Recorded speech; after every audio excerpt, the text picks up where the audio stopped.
बजाने वाले। कैसा पार्ट बजाने वाले? फ्लॉलेस। क्या? जैसे देवी देवता सनातन धर्म का सबसे ऊंचा पार्ट बजाने वाला फ्लॉलेस कौन? महादेव।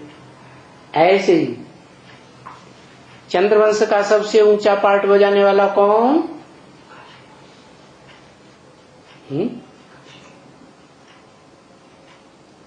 किसे कहेंगे? है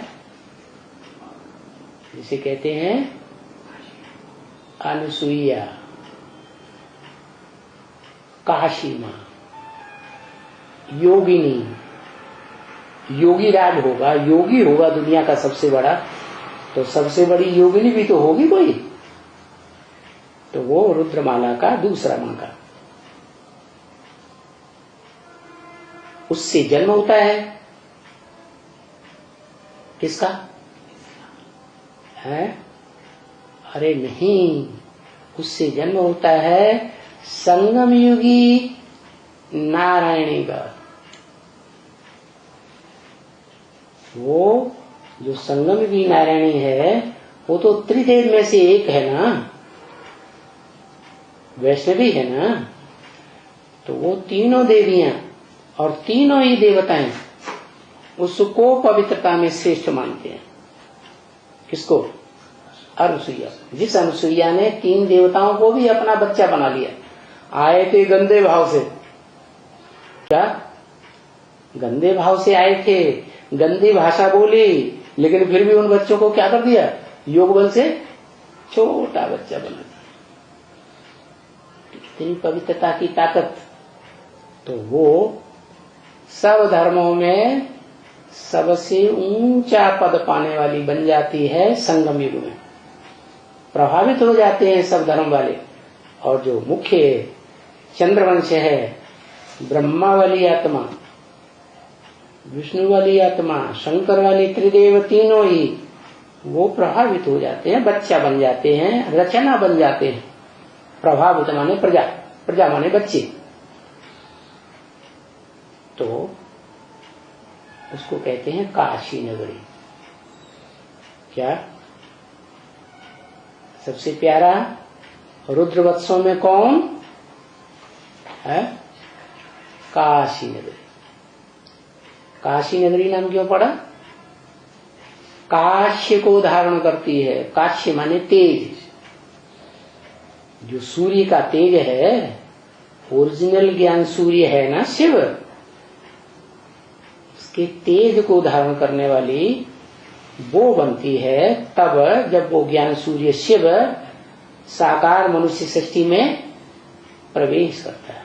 कैसा धारण करती है? जगदम्बा की तरह धारण नहीं करती है कि धारण करे एक से फिर दूसरों से कनेक्शन बुद्धि का जुड़ जाए। नहीं, कैसा धारण करती है? ऐसा धारण करती है कि एवर प्योर, उससे जास्ती पवित्र और दुनिया में कोई आत्मा बनती ही नहीं। लेकिन रुद्रमाला का वर्ण का है, जन्म जन्मांतर के पुरुष के संस्कार हैं या स्त्री के संस्कार है? पुरुष के संस्कार। इसलिए पुरुष के संस्कार होने के कारण जो इस दुनिया में जन्म होंगे वो पुरुष के ज्यादा होंगे या स्त्री के ज्यादा जन्म होंगे? हैं? तो सत्युग त्रेता में तो बराबर होता है, बैलेंस रहता है, एक जन्म स्त्री का एक जन्म पुरुष का। जैसे ही द्वैतवादी द्वापर युग शुरू होता है तो वहां कोई कोई के 2 जन्म लगातार स्त्री के या 2 जन्म लगातार पुरुष हो जाते हैं। तो जो आत्मा है ज्यादा युग लगाने वाली, काशी को धारण करने वाली काशी नगरी, वो धन संपत्ति जो परमात्मा की है, प्योरिटी जिससे प्राप्त होती है, उस प्योरिटी का ज्यादा हिस्सा प्राप्त कर लेती है और राजा बनती है ज्यादा पुरुष जन्म लेकर। क्या? महादेव के बाद किसका नंबर लगता है ज्यादा राजा बनने का इस मनुष्य सृष्टि में? काशी नगरी। लेकिन पुरुष जन्म लेती है द्वैतवादी युग में, द्वापर युग से, तो दुर्योधन दुशासन बनती है या नहीं है? बोलो, दुर्योधन दुशासन तो बनना पड़े द्वैतवादी युग में। तो पुरुष के रूप में जन्म होने के कारण, क्योंकि स्त्रियां ज्यादा पवित्र रहती हैं, स्त्रियों में लज्जा रहती है, स्त्रियां विकार के लिए और पहल नहीं करती हैं और पुरुष ही पहल करते हैं। तो जो गलत काम के लिए पहल करते हैं वो ज्यादा पापी हुए, या जो पहल नहीं करती हैं वो ज्यादा पापी हुए हैं? तो पहल करने वाले पापी ज्यादा होते हैं। इसलिए गीता में आया हुआ है क्या, वित्तेषु यक्ष राक्षसाम, जो यक्ष और राक्षस हैं उनमें मैं, वित्त माने धन संपत्ति, ईश माने स्वामी, मैं वित्तेश बनता हूं अर्थात कुबेर हूं। क्या, कुबेर जो है वो भाई था, रावण का भाई। तो ये बताया कि प्रैक्टिकल जीवन में ज्ञान का जो विशेष लक्ष्य है प्योरिटी धारण करना, वो किस आत्मा ने धारण की? जब धारण की उस समय स्त्री चोला लेकर के धारण की, प्रैक्टिकल भगवान का पार्ट बजाने वाले से धारण की, और जब धारण की तो किसी और का संग नहीं किया। इसलिए वो प्योरिटी की पावर अक्षुण्ण रहती है और वो महादेव के बाद संसार का सबसे शक्तिशाली राजा बनती है। क्या माना? ब्रह्मा वाली आत्मा, दादा लेखराज वाली आत्मा जो कल्प में राजा बनेगी, उससे भी ज्यादा राजा बनेगी या नहीं?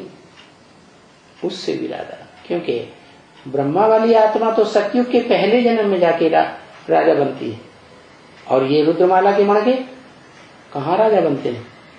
इससे संगम युग में राजा बनते हैं, जो ऊंचे से ऊंची पीढ़ी है। क्या सतयुग में 9 पीढ़ियां हुई ना, राधा कृष्ण से लेकर आदि 8 पीढ़ी, और राधा कृष्ण को जन्म देने वाली एक और पीढ़ी संगम युग की, जो विश्व के बादशाह बनते हैं, सारे विश्व को कंट्रोल करते हैं, है ना? तो 9 पीढ़ियां हो गई, एक संगम युगी स्वर्ण युग की, और फिर सतयुग की 8 पीढ़ियां। तो 9 पीढ़ियों में ये एक प्रकार के कंट्रोलर हो गए संसार के। तो उसमें 8वां जो है वो आता है आर्य समाजी, और उसमें सतयुग में पहला जो है वो है चंद्रवंश का मुखिया। क्या चंद्रवंश का मुखिया माने है? चंद्रवंश का मुखिया है, इसलिए कृष्ण का नाम के आगे चंद्र भी लगाया जाता है। क्या कहते हैं? कृष्णचंद्र। ऐसे नहीं कि राम वाली आत्मा ही फेल हुई यज्ञ के आदि में तो कम कला वाली बन गई, चंद्रमा का टाइटल मिल गया। नहीं,